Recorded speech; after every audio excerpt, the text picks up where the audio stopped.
Hey everybody. That's not, as you might be thinking, a frog. No, it's me, Maria. I have a cold, but you know what? I love you listeners, so I'm recording this episode of Magic the Amateuring despite being filled with mucus. That's pretty disgusting, man. You're welcome. Thank you. Uh-huh. All right. You know what? We're going to be here for you. You know, rain or shine, we're like the postal service of Magic podcasts. Absolutely. We always wear like little blue jackets and shorts in the summer and pants in the winter. And we know your address. We sure do. We also know if you shovel or not. And we're known for rage. Yeah. Do not have a fear of dogs. That's just a stereotype. Yeah. No. We're actually like really chill with dogs. Mm-hmm. Super chill with dogs. Hey everybody, welcome to Magic the Amateuring. I'm one of your hosts, Maria. I'm Megan. And this is a podcast for people who like magic. Do you like magic? Good news, you're in the right place. That's right. If you hate magic, what are you doing? Why did you Google magic podcast? We may never know, Megan. What did you do? It'll be one of those life's great mysteries. All right. Or life's tiny mysteries. Life's tiny, boring mysteries. I wish that was a saying, like one of life's tiny, boring mysteries It that is we just now. never figure out. It is. But now. if you get enough tiny, boring mysteries together, eventually you have a very interesting book. You think that you could write an interesting book that's just chapter after chapter of tiny, boring mysteries? Yes. You don't think that that's not just always going to be a tiny, boring book? I think that if you get enough tiny, boring mysteries, it equals eventually one great, super interesting mystery. I don't know. That's like a really testable theory. Yeah. And I think it needs to be tested. So Okay. if you're out there jonesing to write a book, go ahead and write us the book that is the book of tiny, boring mysteries. I would, if you're a scientist, use some theory, Yeah, absolutely. The tiny, boring mystery theory. On today's show, it's not going to be tiny nor boring, at least I hope. Yeah. We're going to talk about cube. Absolutely. There's a sweet vintage cube going on right now, also known as the holiday cube. The holiday cube is different every time because you don't want to know exactly what you're getting for Christmas. No. Or the holiday. Some people do, though. Some people want to open they want to know what their present is. Okay, look, I like spoilers. Yeah. For things. I like knowing what's going to happen. When I started watching and reading Game of Thrones, I almost immediately got online and Googled it. And read what was going to happen. Megan. Well, I don't blame you. That show is the worst. I cannot invest myself in that show because why bother? Everybody's going to die. Literally. Yeah. No, that's also very true. Do you know what's going to happen in the end of the episode? I know. I mean, the show. Everyone's going to die. Literally every single character that has ever been in the show is going to die. Yeah. And then you find out they were dinosaurs the whole time and it was just a big giant way to explain how the dinosaurs went extinct. Oh, yeah. Dinosaurs went extinct because of politics. Yep. Makes a lot of sense. I agree. My point is that I love spoilers, and I understand that in some people's eyes that makes me a monster, and I'm okay with it. But even I don't want to know what I'm getting for Christmas. No, me either. So how did we get on that tangent? I don't know. Cube. Anyway, Cube. We're going to talk about it. That's right. Also coming up, we've got some Oath of the Gatewatch spoilers. Speaking of spoilers, more and more are being spoiled every day as we get closer and closer to pre-release weekend. Absolutely. It's just like a fridge that's been left wide open up in there. It's so gross. Everything's getting spoiled. And I'm still like, I'd eat that carrot. Well, carrots don't need to be refrigerated. Wait, do they? Wait. Yes. They're in the refrigerated part of the grocery store. But they're in the produce part, and all of the produce is a little chilly. So it doesn't need to be refrigerated. It just needs to be a little chilly. Yeah, which I guess is refrigeration. Does chili have to be a little chilly? I mean, not when you're eating it, but if you're storing it, yes. We're also going to talk about Modern. Megan's been practicing with a Merfolk deck, and I've been playing around with a little bit of Modern, and we've got some questions for the mailbag for you guys. So, yeah, chock full of fun, everybody. Absolutely, chock full of chalk, because we're going to go to a chalkboard and write all these things down. Sounds boring. Sounds like a lesson. Sounds like a tiny, boring mystery.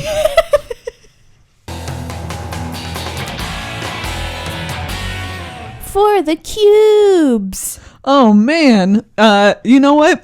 we're still super noobs ourselves when it comes to Holiday Cube. That's correct. We even said when we were going into the Community Cup, which was a legacy cube, we were like, you guys, oh no, watch out. So scared. Watch out. We turned out to be super big liars. Yeah, because we crushed We it. crushed that legacy cube with stipulations. Yeah, I mean, you even throw a stipulation at us, no problem. We were just like, clean. We got it. Yeah. We got it, man. But Holiday Cube, once again, we're sort of like, what is it? Last year was the very first year that I ever tried out that Holiday Cube. Yeah, me too. And I had so much fun, and I only kind of tried it out later on, like not right when it came out. It took me a couple of weeks, so it was towards the end, and like it was right before it was about to be taken down, and I was like, no! I just discovered this amazing thing, and now it's going to be taken away from me. Yeah, it's like when the favorite restaurant closes that you just found. Exactly. And you were like, how did that happen? And then you order so many orders of their fries, and you take them home. You order like 6 orders of their fries. Yes. But it's not the same because they're cold and soggy when you eat them, and not warm and crisp and delicious. Absolutely. This is a true story, you guys. This is a true story that happened to Maria. I started talking about this, and I was like, oh my God, wait a second. You were like, is actually no. true. You didn't realize that you were telling that true story when you started telling it? Not until I thought, like, I was like 3 sentences in. You were like, fries. At fries. I was like, yep. I know what you're thinking about. It was really sad, everybody. I'm still traumatized by it. Don't talk to me about it, okay? Well, just like those fries, this cube is about to go away soon. Oh my gosh. Because not all good things can last. Just like not all tiny, boring mysteries can be solved. Okay. But it's so much fun, and it's so great. Yeah. And if you have not yet given it a try, you totally should. They have 8 fours, or single elim, as they say, if you really want to jump in there. But if you're feeling like us, that you kind of need to get your bearings, you need to feel the feet beneath your ground. What? You need to bury your feet. I have You need to bury your feet. I have ground attached to my legs, and I only stand on decapitated feet. There's also Swiss queues for it. Question. So you can hop in and play a couple of rounds. Yes. How is Holiday Cube / Vintage Cube different than Legacy Cube? Oh man, they have cards that are Legacy Cube doesn't have anything that's banned in Legacy. Holiday Cube has lots of delicious things that are banned in Legacy. You can play with some naughty cards. You can play with Soul Ring. You can play with any of the Moxen. Yeah. You can play with Ancestral Recall. Meghan, I had 3 Moxes in one of my decks the other day. What? 3. How? I opened one in every single pack. That's insane. Isn't that weird? That's amazing. Like, how did that happen? I have no idea. I don't know if it's ever happened before. I mean, it probably has, but I mean, probably like once. If you're a brave soul, you can even draft Storm in this cube. Yeah. Because it's a real deal thing here. I've gotten stormed to death for sure. Tendrils. Mm-hmm. Out of nowhere. Pretty crazy. Yeah. It's pretty crazy. So yeah, that's the big difference is there's some other cards that you don't see in Legacy Cube that are in the Vintage Cube as well. But the big ones that everybody's super excited about are stuff like Time Walk and Ancestral Recall and the Moxes and yeah. It gives you a chance to play with these super powerful cards that you might not have had a chance to play with because you came into Magic later, like Meghan and myself. Yeah. Or maybe there's like even a nostalgia factor for you if you were lucky enough to be playing Magic back in the good old days. Absolutely. And if you have never cast a Mox on turn 1. Oh my God. Oh man. I mean, it's a feeling. Oregon Channel into Emrakul. Yeah. Oh, I mean, it's something else. Yeah, it is. It really is. I mean, when they printed Channel, were they thinking? I mean, I think they were like, my question. They were like, you get to add mana, but you lose life, so that's balanced. Like, that makes sense. Yeah, why would that ever be a problem? That's not a problem.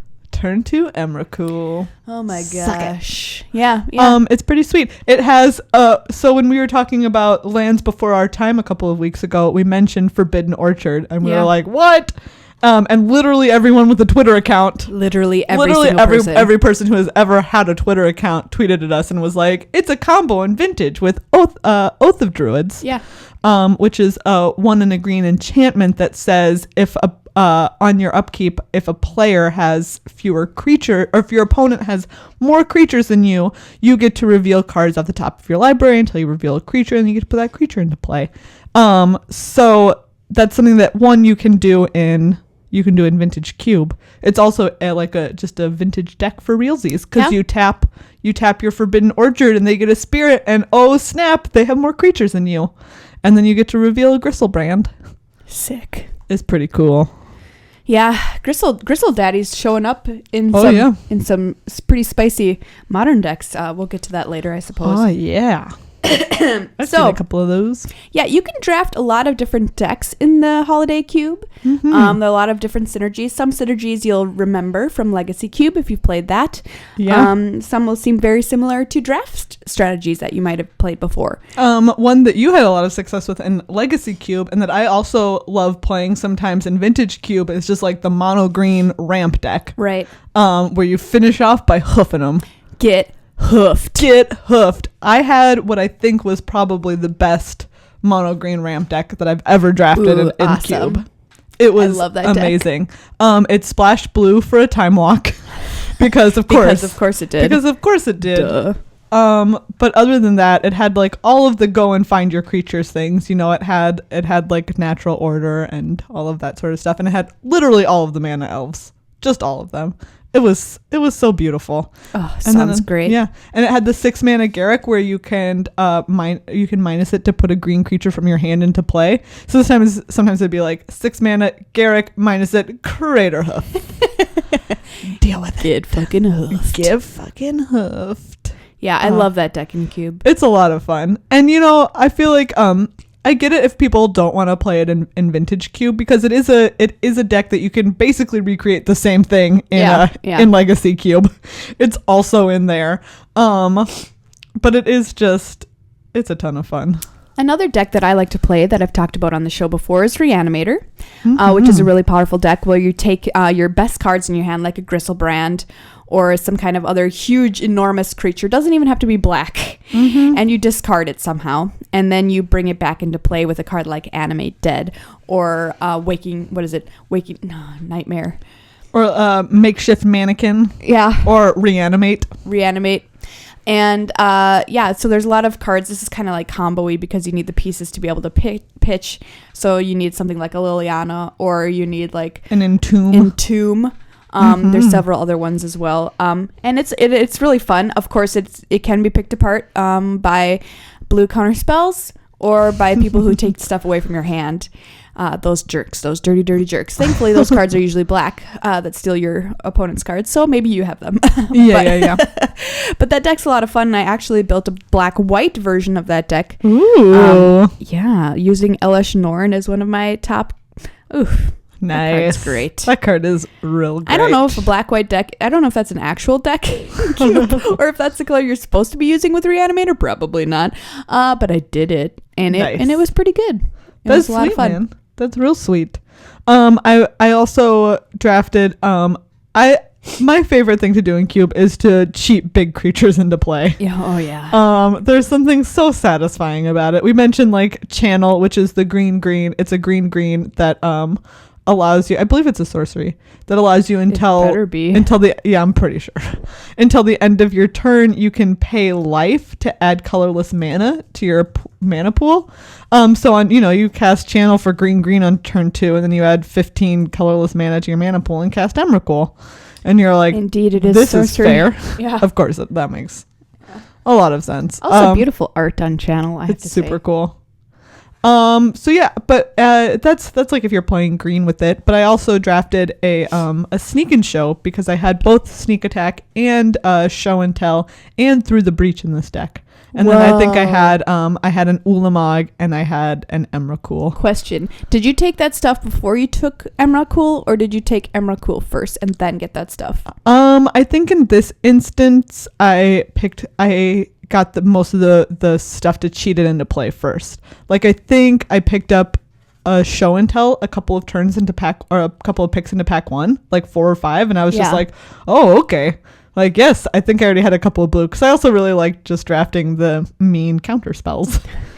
Mana drain. Oh, yeah.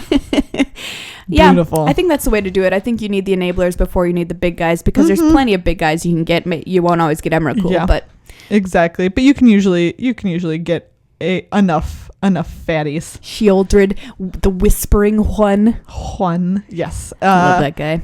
Or Massacre Worm. Yeah, Massacre Worm. Or Elish Norn, as you mentioned, or any of the Eldrazi's. Like they have both Ulamogs now in the cube, so that's pretty cool.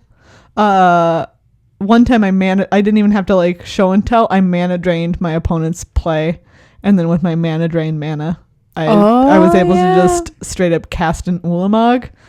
It was sweet. Mana drain, also a card that I'm like, how did you think this was okay? That one I have literally no idea what they were thinking. I have no clue. What made them think that. That was a drunk day at the office. This is fine. Do you have drunk days at your office, Megan? No. We have Thursdays. They open the keg. Oh, not all day, snap. but like later into the day. I'm like excited when we get free sodas. Well, we should have another drunk episode of Magic the Amateuring. What do you think? Yeah, sometime. We've had a couple. In a basement. Yeah, we had one in a basement. We had one on a porch. And then we had one where I just recorded you when you were drunk in a bar and we were talking about magic. Oh, that's right. Yeah. I remember that. That was a good time. So yeah, get out there and play some Cube. If you've got any good Cube stories, tweet them at us at MTAcast. I'd love to hear about them. Yeah. And I'm excited to actually get back into Legendary Cube whenever that comes back around. Yeah, because totally. I feel like I know it a little better now that we played it at the Community Cup. Yeah. We talked last week about setting goals for yourself in the new year. My goal is before this cube is done, which might be tomorrow, so I might need to do it like tonight. I might need to stop recording this podcast and play go. Cube. I understand. But wait, it's important. The thing is that I want to try Storm. Okay? It's okay. I mean, you're crazy. A billion things can and will go wrong. I will definitely mess up in the middle of trying to do the combo. Yeah. I 100% will do that. I 100% will draft it incorrectly. That's okay. Everything can and will go wrong, but I love watching other players draft it. Storm seems like the natural fit for you. This is what you were born to do. I was born to cast all the spells while yes. someone else does not get to cast spells. Because it's just so stupid, because it does absolutely nothing until then it wins. Yes. That's how it goes. Nothing, win. You say that like there's something might be wrong with that. I don't understand. All I can say is I've spent my whole game building up my green fatties, and now I just have to sit there while you have 100,000 triggers on the stack. Oh, yes. And you get to play all the crazy draw sevens, like Wheel of Fortune, Time Twister. Megan, how do you use Wheel of Fortune? Wheel of Fortune? Yeah. You cast it. But how is it advantageous?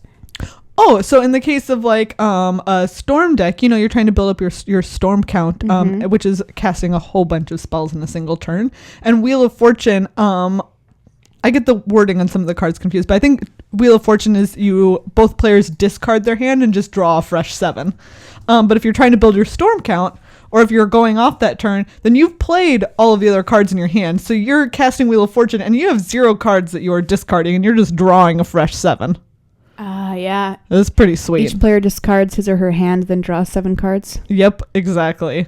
And so then you just have a fresh hand of 7 new spells, which is pretty sick. I would also accept, in lieu of a storm deck, drafting an upheaval deck, because that deck is also sweet. That's also a deck that is just a complete jerk. Yeah, it's amazing though. Do you know, Megan, we know the owner of the original Wheel of Fortune art?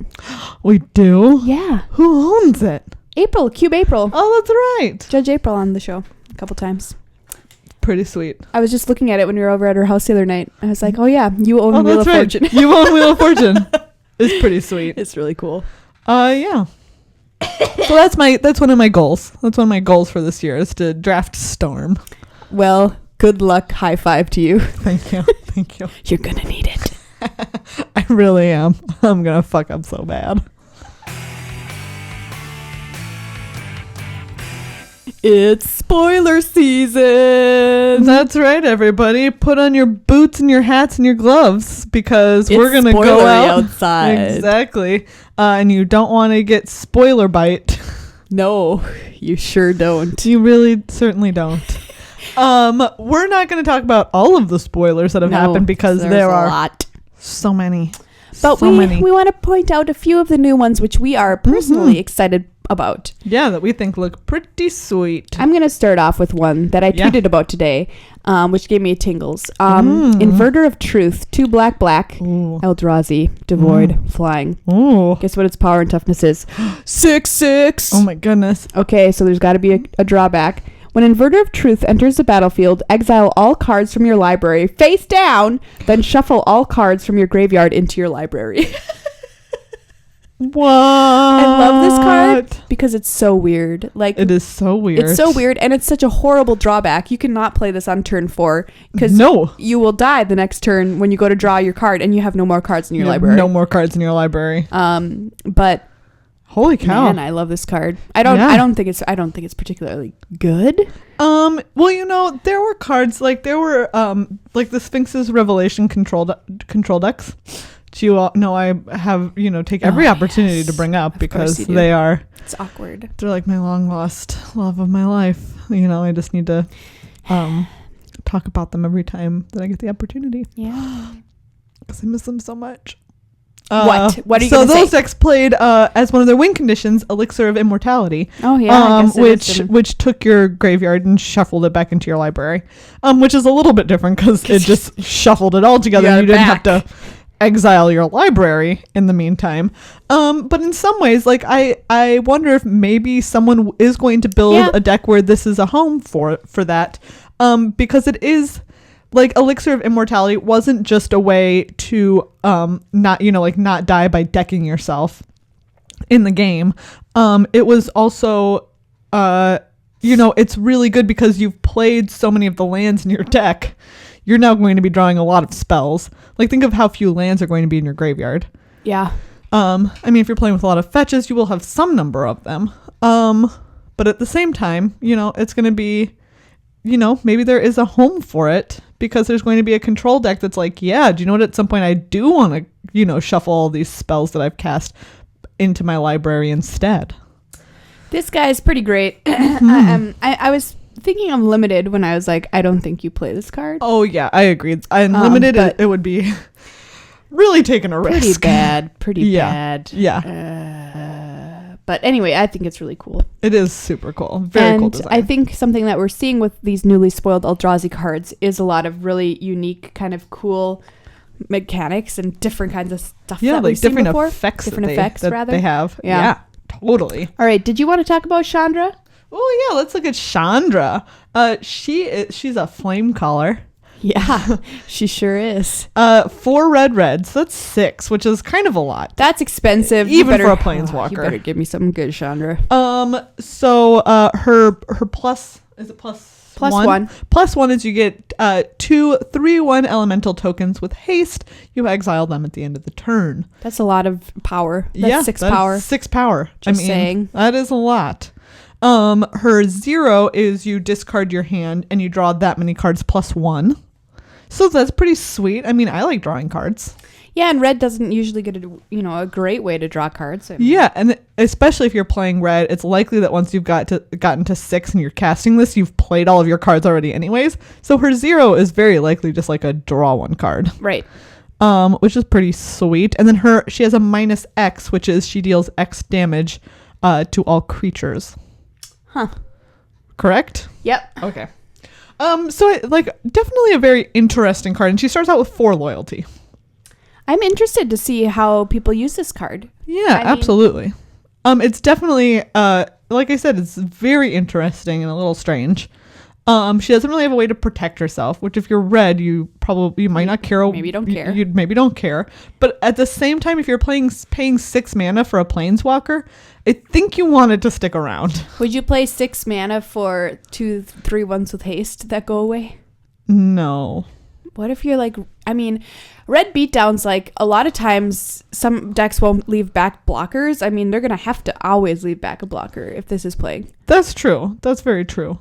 I still, that 6 mana, it's just so much, you know? I mean, it is Elspeth with 6. That's true. I'm not saying this Elspeth, but Elspeth had, Elspeth had a much more potent effect on the board, I would argue. Yeah. Those soldiers don't quit, man. No, they stick around. Elementals are so flighty. I dated an elemental once. Oh, did you? Yeah. I'm sorry. Yeah, it's like I said, flighty elemental. Yeah, they're definitely... They're one day, gone the next. They're definitely the Aries. Yeah. Of signs. Here we have Nissa, voice of Zendikar. Oh. This is Nissa, the voice of Zendikar, on Zendikar Radio 101.3 FM. We've got Eldrazi taking over the country, but if you want, I'll play you some nice tunes and read your love letters on the air. Nissa, voice of Zendikar, 1 green. +1, put an 0/1 green plant creature token onto the battlefield. -2, put a +1/+1 counter on each creature you control. -7, you gain X life and draw X cards, where X is the number of lands you control. 3 loyalty. All right. I mean, interesting. 0/1 plants are a little... They'll block for you. Yeah, they will block. They're a little, when someone says to me 0/1 plant, I'm like, okay. It's not very often people say that to you, probably. Yeah, I mean, okay. You don't know what people are saying to me, okay? Please don't. I do like her -2 ability.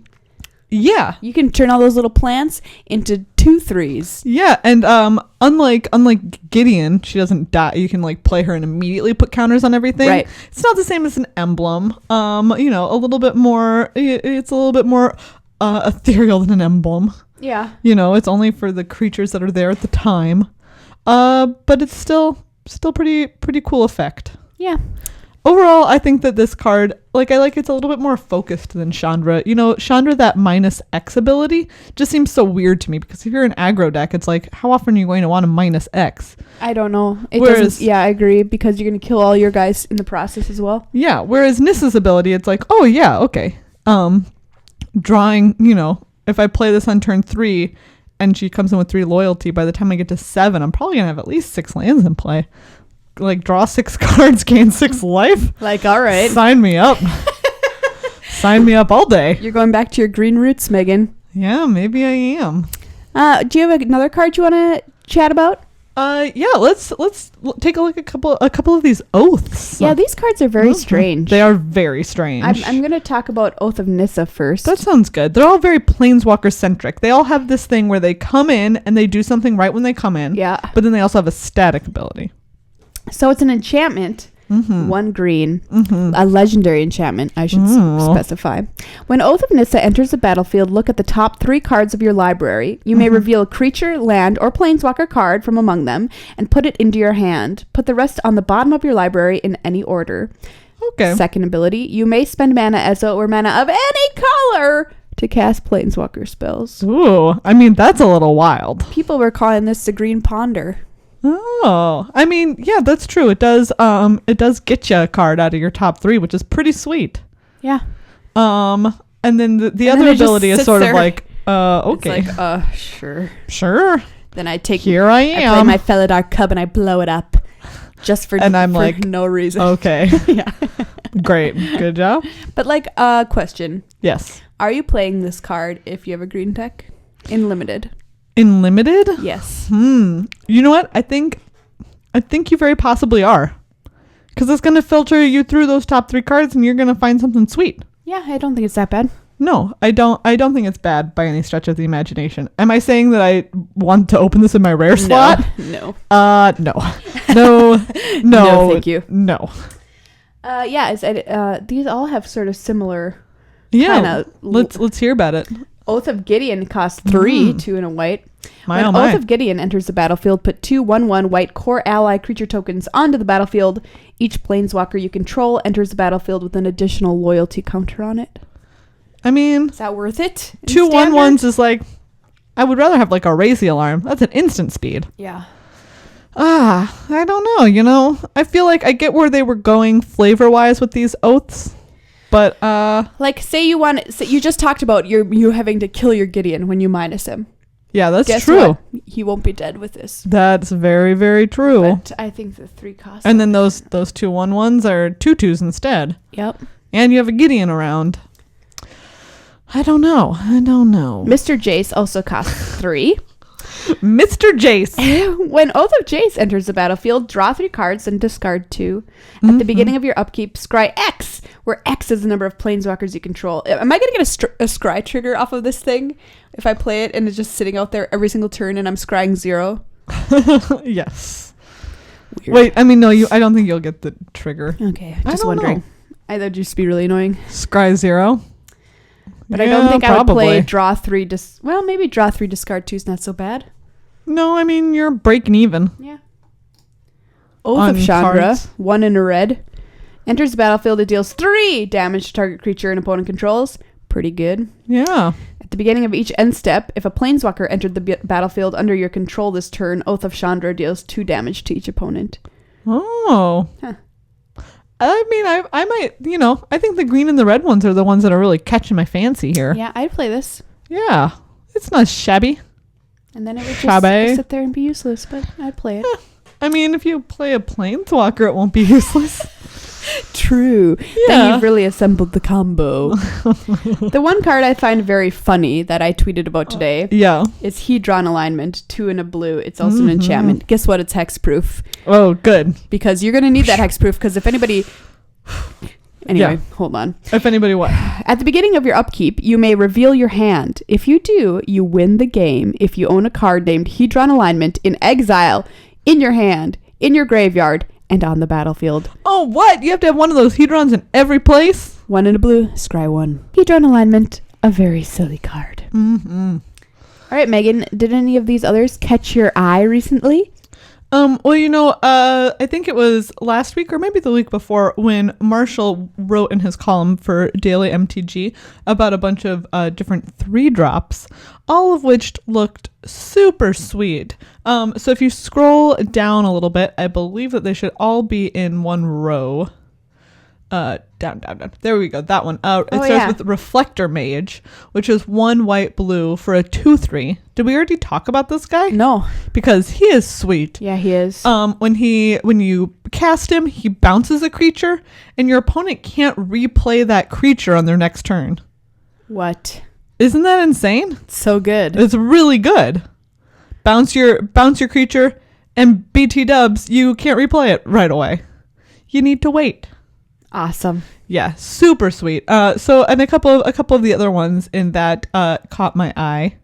Flare Drone is 1 black red, so here's the Rakdos for Maria fans out there. 3/1 devoid. First Strike! Oh, how I love First Strike. Mm-hmm. Whenever another creature, colorless creature, enters the battlefield under your control, target opponent loses 1 life. So spicy. It's kind of like a Molten Nursery, on a stick on this creature. Yeah. So very move over, cool. Molten Nursery.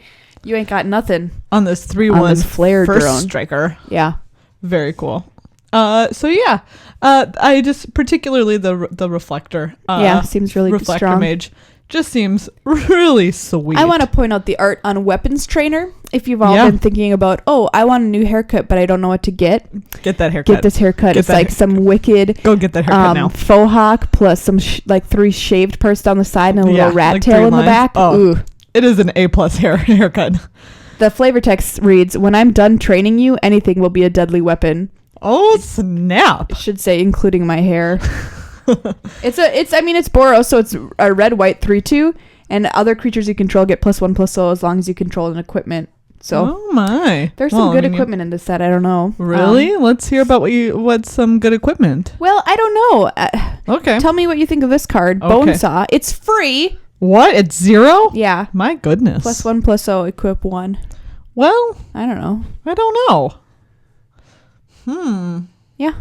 I like the name Bonesaw. Bonesaw. It's my nickname in high school. Bonesaw. Why? Never you mind that. Okay. I mean, okay.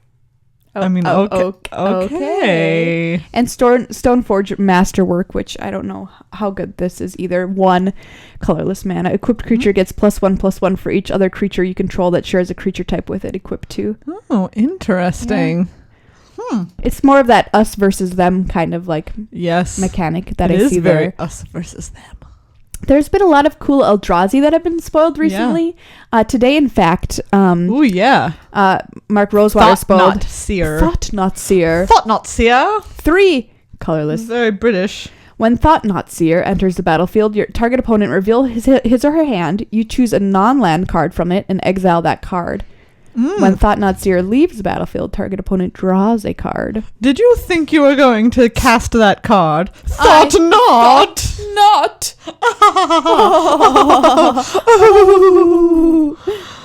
Thought not Seer. Yes.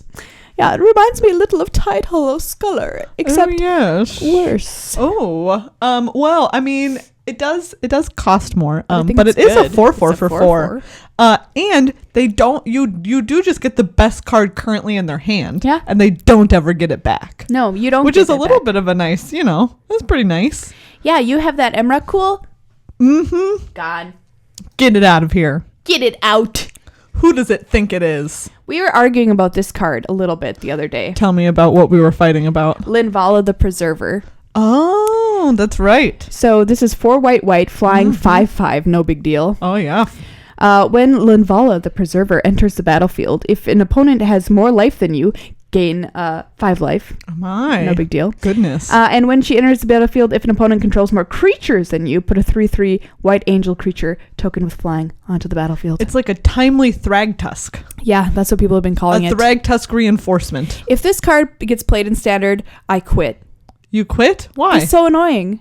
Why? Because you gain life? Yes. And you get a creature? Yes. If your opponent's... Oh, I'm so sorry. Were you trying to burn me out? Fuck you. I'm just mad because when there's all those Thragtusks running around with Restoration Angel, and it was just like Thrag, rest, Thrag, my life. This game goes forever. Who cares? But to be fair, like Thragtusk triggered every single time, and this eventually, if you were able to somehow flicker it, you wouldn't always gain the life. Eventually, you would gain more than your opponent has. Yeah, that's true. And then you wouldn't be able to trigger it anymore. Maybe I should just... 6 is also a lot. Yeah, 6 is a lot. It's a lot of mana. I mean, it's gonna be a bomb in limited. Oh man, I can imagine. I'm so excited to see if an Eldrazi deck goes into Standard, like for real. There are Eldrazi ramp decks in Standard for real. Yeah, that's true. Which are pretty sweet. But I'm very excited. But I want to play 2-drop Drazis. You know what I mean? That's totally fair. Maria, you said this is like an us versus them set. Allies versus Eldrazi. Yeah. Which side are you on? I think I'm on the side of the Drazis. Yeah. And don't tell me you're too. not, because no, I you... am. No, I totally am. They're very cool. Okay, so they spoiled a card today that's red, and it's Fall of the Tyrants. Oh, yeah. Yeah, look it up. And I'm really worried. Fall of the Titans. Yes, tyrants. They're also tyrants. Remember the Titans. They're going to fall. This is the follow-up to that movie where instead of coming together and having a better football team, like they do, and then they do great that one year, but then the next year, all of the other teams like are gunning for them, and they don't do as well. And so it's called Fall of the Titans.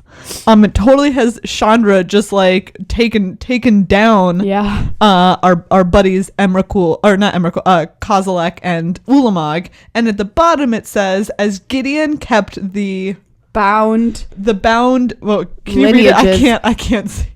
I can't read it from here. As Gideon kept the brood lineages at bay, Chandra incinerated the bound Eldrazi Titans. Right? And like that just that I've been rooting. I have been rooting for the Eldrazi to win on Zendikar. Yeah. I really want them. Doesn't seem like it's going to happen. Maria, I want them to win. You can pay so just so you know, if you don't know what this card is, XX red. Fall of the Titans deals X damage to each of up to 2 target creatures and/or players, or you can pay its surge cost for X and a red, which if it's a second spell you cast, it's just X. It's just X, which is insanity. Yeah, it's pretty sweet. I mean, so where are all these 1-mana spells? Yeah. that are going to enable this. I mean, I hope that it happens. You could have green, red, and you could play that 1-drop Oath of Nissa. Yeah, you sure could. Who knows? I haven't looked don't hard know enough. Maybe there will also be like 1-drop red things. That's what I'm interested to see, you know? Yeah. I just, Then Storm gets more toys. it makes me really sad because I really want the Eldrazi to win on Zendikar. Sounds like it's just the strangest thing. I just want them to take it over. I mean, I agree with you. I want Zendikar to be lost. I want it to be a story of defeat. Because you know what? Yeah. It's not exciting to read stories where everybody wins. Where everybody wins all the time. I agree. If I'm ever going to care about the Planeswalkers winning, I need to see them lose. Yeah, I think that's Just very saying. true. Just saying, you guys. Yeah. This has been Story Corner. What if the Planeswalkers that we know and love are then like, they have to stay on Zendikar because it's their oath. They've taken the oath to stay and protect the gate or whatever. What's the gate? The gate to the Blind Eternities? The gate into the other planes. Which is the Blind the other planes? So they don't want anybody to planeswalk anymore? Yeah, they don't want the Eldrazi's to planeswalk on out. I don't know if the Eldrazi, they don't planeswalk. How did they get there? They exist in something a place called the Blind Eternities. So Eugene was even like our favorite spirit dragon buddy, Eugene was like, Jace, he actually told Jace, hey, you can't kill the Eldrazi because they're actually like they're in like basically a different dimension. They exist in a place called the Blind Eternities. And what you see as Ulamog or what you see as Kozilek is just like an extension of that being. And the problem is that if you kill them, like while that arm, right? If it's like a hand, yeah, it's like if it's Ulamog's hand and Zendikar is like a fishbowl. Yeah. And if you trap it in there, if you trap that hand in there, that Eldrazi can't go anywhere else. But if you cut off the hand and you kill it, then the arm is free and that Eldrazi can go somewhere else. Oh, that's so weird. Right? So I feel like at the very least, if they do end up winning, we're going to get some mad repercussions because the Planeswalker's going to kill the Eldrazi's like Eugene told them not to. Oh, you have to listen to Eugene, You really have to listen to Eugene. He's a wise, powerful spirit dragon. If there's a spirit dragon, I'm listening to him. Exactly. You know what I mean? So at the very least, like maybe it's going to end up causing more havoc. Like they're going to save Zendikar, but they're going to really fuck over the rest of the multiverse. But at the same time, I just wish, Zendikar would lose. I understand. So, yeah. But they're going to cut off the hand in the fishbowl. So you know the traditional phrase. Yeah. Don't cut off the hand in the fishbowl because then the person can walk over to the ocean. I say that all the time. Yeah, as do I. So there'll be a lot more spoilers happening. Keep it tuned here as well as MtA Cast on Twitter. Absolutely. We're going to keep talking about these bad boys until these bad boys become real boys and we play with them. What? Like Pinocchio? Yeah. You can pull Pinocchio. Judge Rob is going to be on the cast next week. Absolutely. Judge Rob, if you have any questions about the set or any of the cards, make sure you listen because you don't want to go into that pre-release like you're walking into the Blind Eternities. You want to know what's up. Yeah. And sometimes I've learned a lot of good stuff from Judge Rob when he comes on the show because I'm like, oh, and I had no idea. I used that knowledge in the pre-release. So. Yeah, absolutely. Like I want to know if that 6/6 flyer exiles your library face down and your opponent's trying to process something, do they process a face down card? Can they process a face down card because it's exiled? Yeah, I think they can process it. Yeah, but they're just like processing blind. Yeah. Anyways. Kind of cool. We'll find out. Which is basically what the DMV is always doing, am I right? That's why it takes so long. We're just not looking at any of it.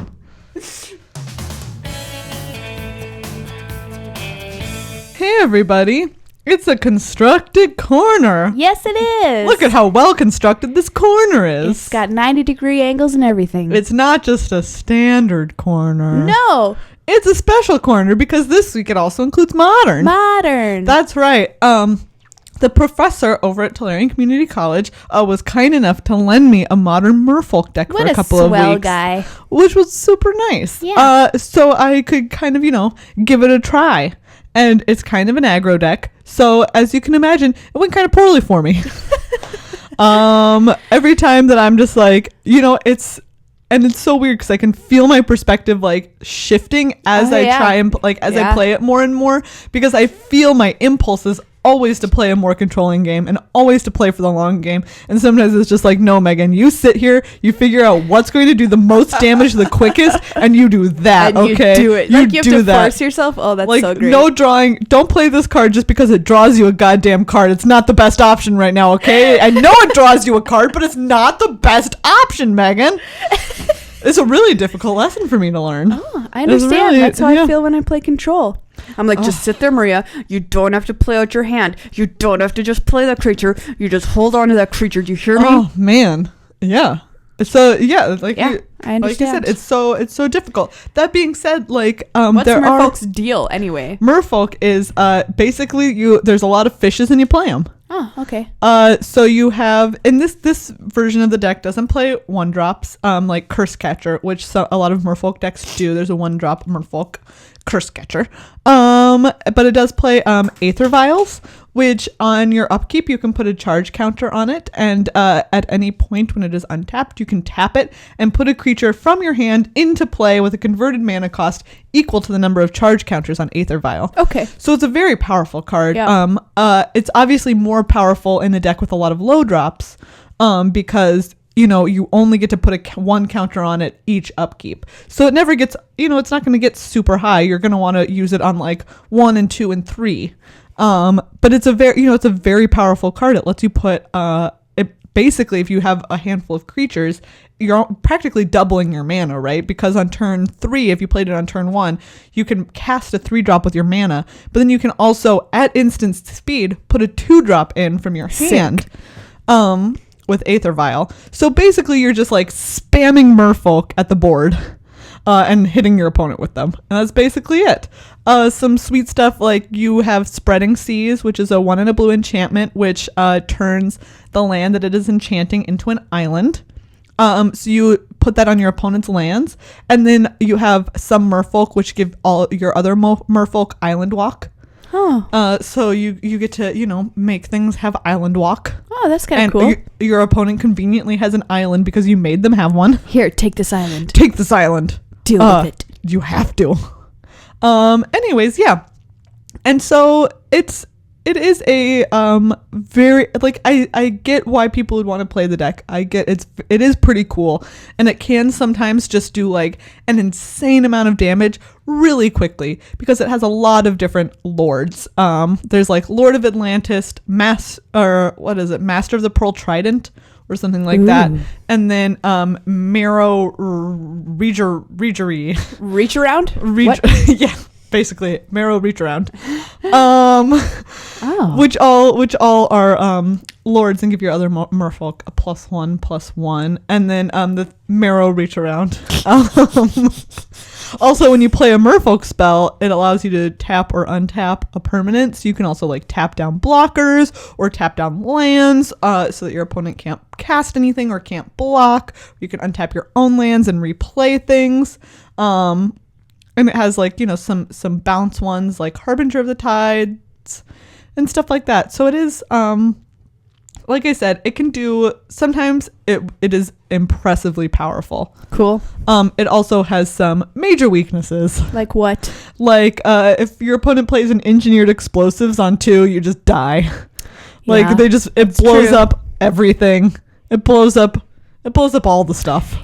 I feel like that's true of a lot of decks in Modern, right? There's like very specific haste that can be used for all these very specific decks. Absolutely. Like Tron, right? Yeah. That's why like Blood Moon, it's just like, oh, I lost. Just kidding, you can't win. JK. And Spellskite for Boggles. Oh, just kidding, you can't win. Yep. That's weird to me that there's like, just put this one card in and then you literally can do absolutely nothing about it. I think it's kind of the payoff for there being super powerful strategies is luckily they also have some weaknesses.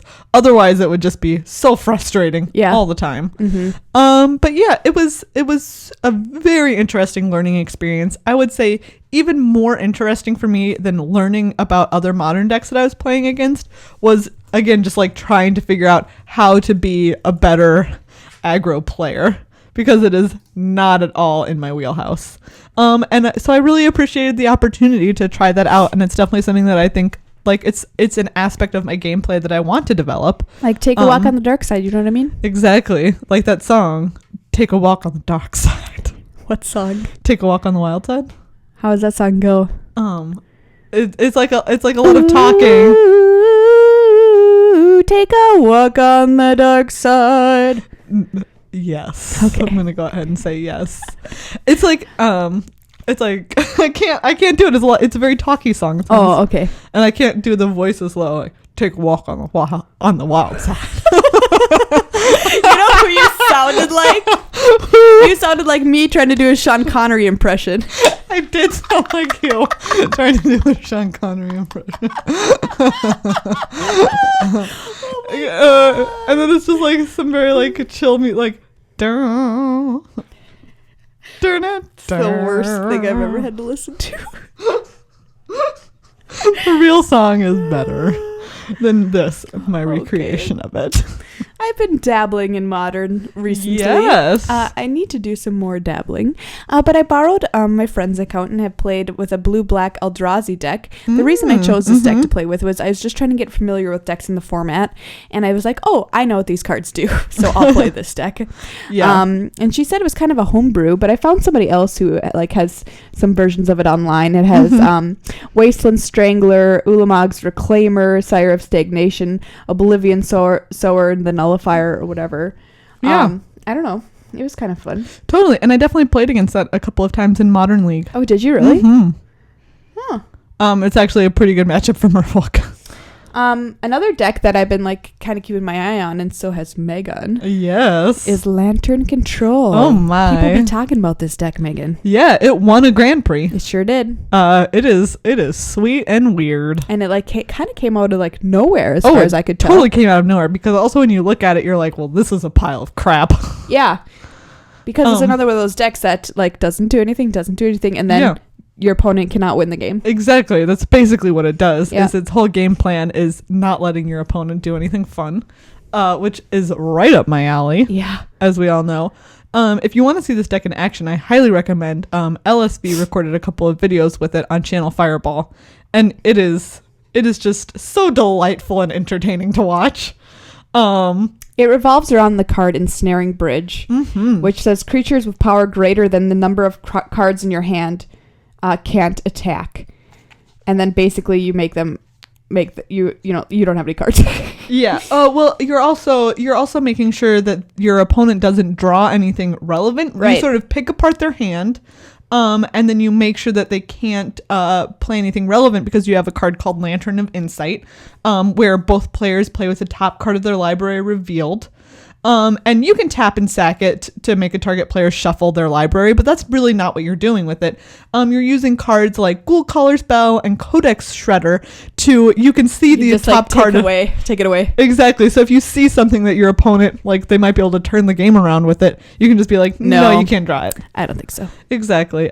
So it is a nasty little deck. Yeah. Very entertaining. Very entertaining to watch. Like I said, go check out the videos if you're not convinced, because watching it, I was just like, oh, I could watch this all day. It was really, I mean, LSV, you could watch him, That's true. I could watch him paint pilot a fence. Yeah, I could watch him pilot anything.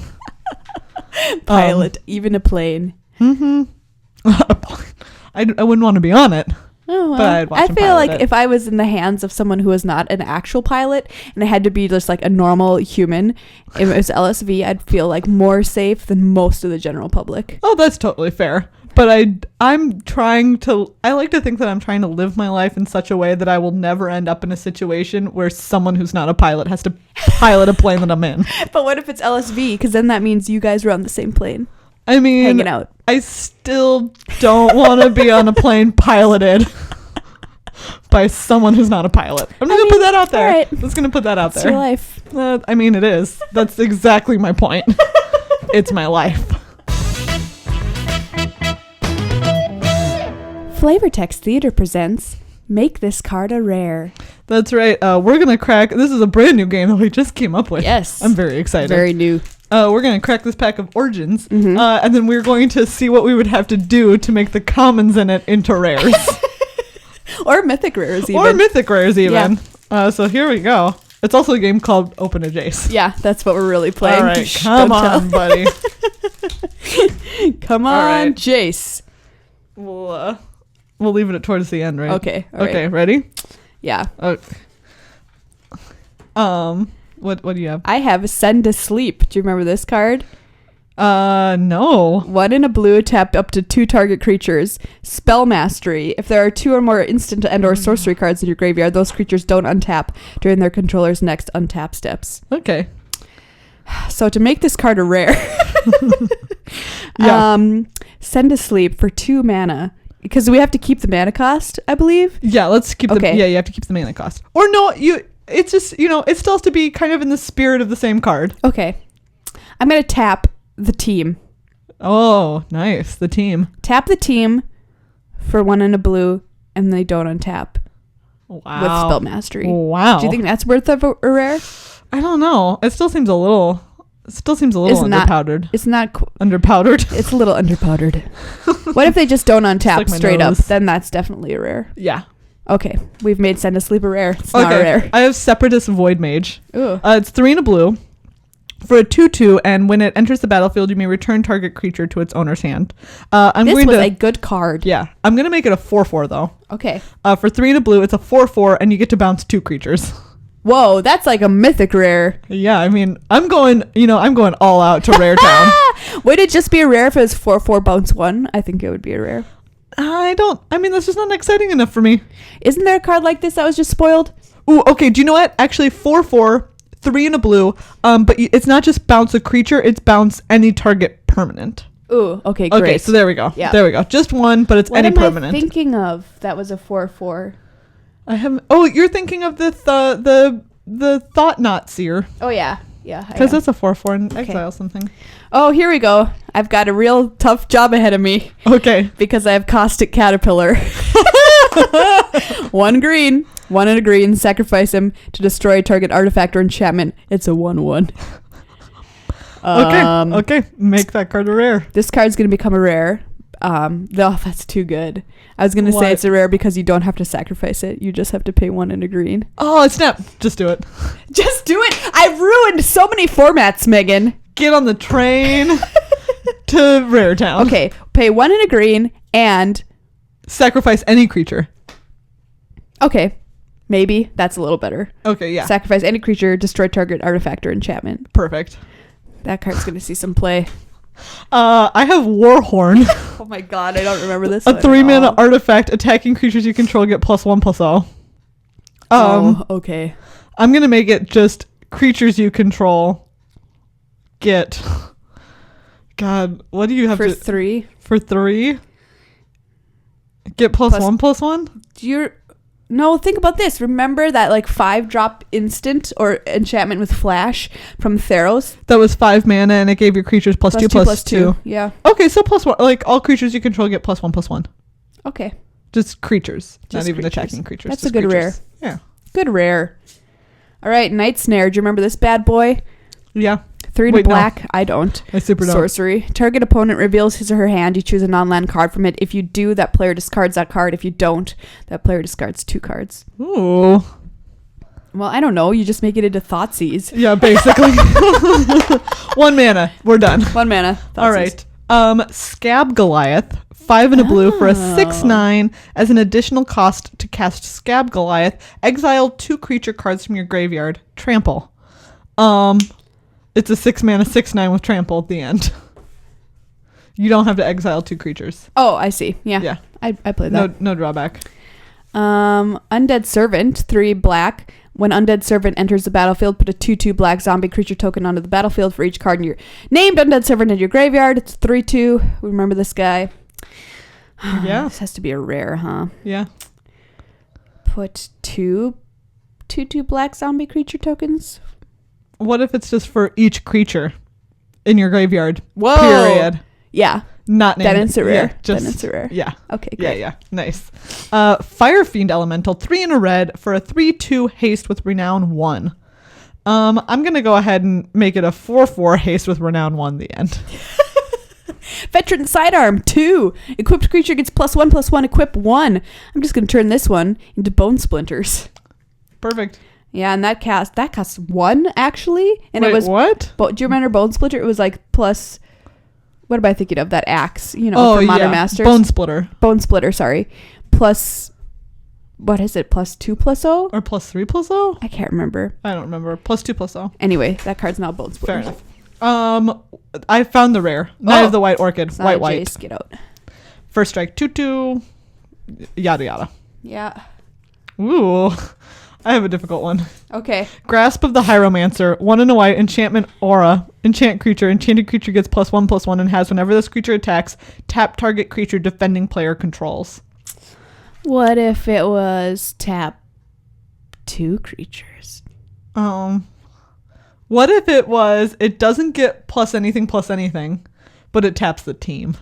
Ooh. Tap all creatures. That's too good. That is too good. Fuck it. We're going to break this game. Do you know what? I'm not an R&D. This is how Mana Drain happened. That's right. Let's make a channel. Suppression Bonds, 3 and a white. Enchant Ooh. non-land permanent. Enchanted permanent can't attack or block. Its activated abilities can't be activated. Make it a rare. It has flash, and it costs 1 white, and is all of a sudden... No, that was uncommon. Yeah. Oh. 1 white. Ooh. Spicy. Yep. I have Reclaim. Green instant. Put target card from your graveyard on top of your library. I'm going to have it say, put any number of cards from your graveyard on top of your library. Oh, nice. Yeah. Still wouldn't play it. Nope. But do you know what? That's how some rares are. That's very true. Some are Mana Drains. Some are Oath of Jaces. Or some are that Hedron alignment. Oh, yeah. That's going to be a sad day when I open that, buddy. Oh, yeah. Well, everybody, that's our show for this week. I hope you've enjoyed us, and I hope you've enjoyed me despite my cold. I hope that you've destroyed several planes while you were listening to us. Absolutely. If you're in Eldrazi, hey, we're on your side. Absolutely. And, send us a photo from the blind eternities. I want to know what it's like. We want to see what it looks like I there. imagine it's like the Q continuum, Yeah, totally. Don't you think? I could see that. Mm-hmm. Nerd alert. Anyway, yeah. Thanks everybody for listening. Remember, you can watch this video on Friday on Tolarian Community College on YouTube. Absolutely, They're there you can. every week, and the professor puts in a lot of work, like adding graphics and stuff to our videos. So if you want to watch us instead of not just listen to us, it's a really great video, and he adds a lot of stuff and puts a lot of hard work into it. So thanks to him for that. While you're over there, check out some of his other sweet videos. You can check out product reviews. You can check out office hours with Nissa and other planeswalkers coming soon. Yeah. It's pretty sweet stuff over on the channel. And we still have Magic the Amateuring shirts for sale over on our website, magictheamateuring.com. We have a lot of men's mediums, so please go buy a men's medium. Especially if you are a medium man. Everyone go buy a shirt, but especially medium men. Especially the medium men out there. And we have new shirts that are being ordered, so we're going to restock. Some of our sizes have sold out, and we've bought more of those, so those will be on the way on the website in probably about 10 days or so. And I'll let everybody know when that happens. But yeah, we're also going to get 3XL, so we're going to have every size under the sun available, and they're so cute and cool. Yeah. So go do that, or you can also support us on Patreon if you want to become a sustaining member. Yes. Like public radio. To become a sustaining member. Yes. Be a patron, and you'll get a shirt for only a small donation of $5 an episode. Yes. For 3 months. And you get to be very fancy and tell everybody you support Magic the Amateuring. That you're a patron. You're a patron. You're a patron. It's a very noble sort of thing. Very noble. Anyway, yeah. So that's the deal with all of our stuff. Absolutely. If you would like to say hi to us, shoot us a tweet at MTAcast or an email at magictheamateuring@gmail.com. If you're hanging out on Magic Online, maybe drafting some sweet holiday cube before it disappears. I am Ice Cream Socialist. And I'm horny_unicorny. Absolutely. So check it out. Say hi. And until next time, you look like a mouse. I was so scared of what you were going to say, and then... I know, I kept it clean. And then I wasn't.